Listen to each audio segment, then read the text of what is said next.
pour la radicalisation rapide, les éléments qu'ils ont, donc que les autorités ont concernant cette radicalisation, démontrent que la radicalisation était rapide. Mais en même temps, personne n'est dans sa tête. Donc le cheminement aurait pu être beaucoup plus long sans qu'il ne montre physiquement ou avec des dires ce qu'il attirait ou son attirance déjà pour la mouvance des djihadistes. Ça d'un côté.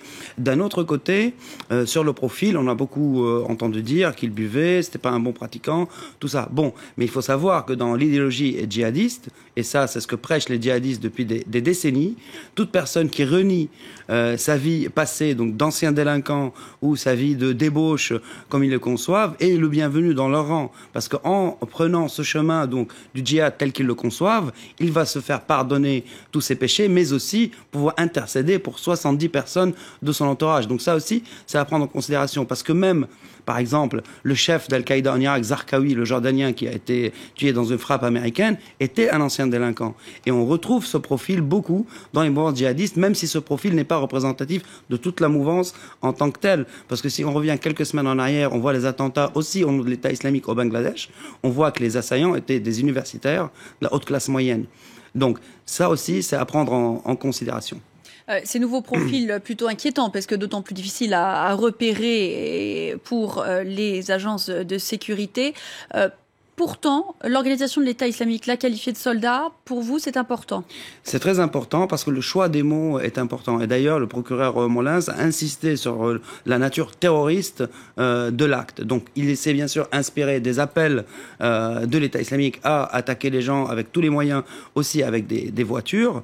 Donc, ce qu'il a fait, donc ils ont dit dans le communiqué très clairement, c'est un soldat de l'État islamique qui a répondu favorablement à l'appel de l'État islamique. Donc, l'appel du porte-parole de l'État islamique qui a dit le 21 mai dernier, qu'il a eu des plaintes d'aspirants djihadistes présents en Occident qui lui disaient qu'il n'y a pas d'assez de cibles régaliennes aux militaires. Et il l'a dit dans ce même discours, allez-y, attaquez donc des civils, donc des innocents, parce que c'est mieux pour nous, pour mettre dos à dos la guerre qui a lieu en Irak, en Syrie ou ailleurs, donc, et les innocents qu'ils prétendent, eux, défendre, et ramener ça à faire des morts innocentes ici. Pour eux, c'est légitime. Donc c'est ça aussi qu'il faut essayer de comprendre. Et du moment où ils choisissent de le nommer soldat, ça a un sens aussi. Parce qu'il y a d'autres exemples. Par exemple, pour les attaquants de San Bernardino aux États-Unis, ils les ont qualifiés de sympathisants.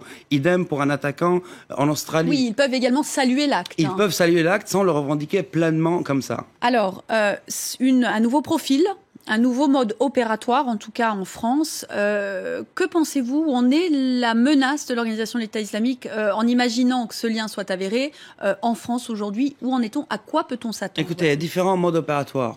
Donc il y a un mode opératoire qui est stricto sensu, donc terroriste, en essayant d'inciter les gens à agir en leur nom, comme on a pu voir à Orlando, comme on a pu voir à Magnanville, il y a très peu de temps, de ce tueur qui a tué un policier et sa femme policière au nom aussi de l'État islamique, ou bien comme ce qu'on a pu voir à Nice. Et un autre mode opératoire, donc des opérations montées beaucoup plus compliquées, comme on a pu voir par exemple pour le 13 novembre, ou les autres attentats qui ont été déjoués avec l'arrestation par exemple de Rida Cricket.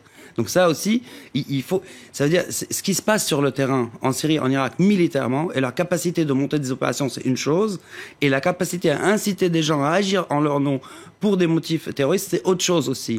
Mais encore une fois, du moment où il le qualifie comme ça, c'est qu'à un certain moment, et peut-être dans l'enquête le prouvera, il y a un certain lien. Et le lien n'est pas forcément physique, il peut être virtuel.